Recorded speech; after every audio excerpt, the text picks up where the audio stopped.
तोर मन कैसे लागे राजा,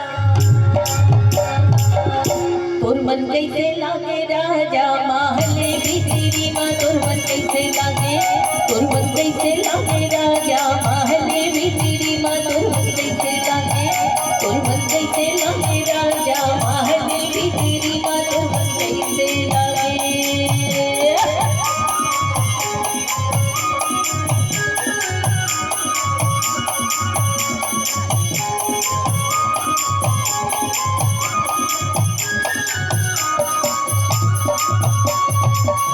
पानी ले आए पवन चकमा,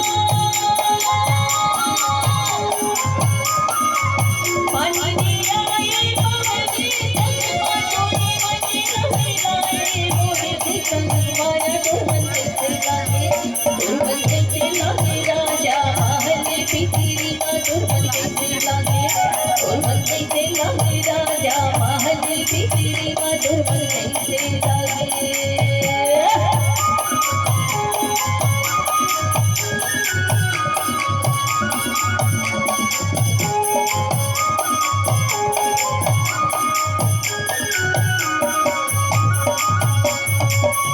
नहर के पानी रे गाने करता,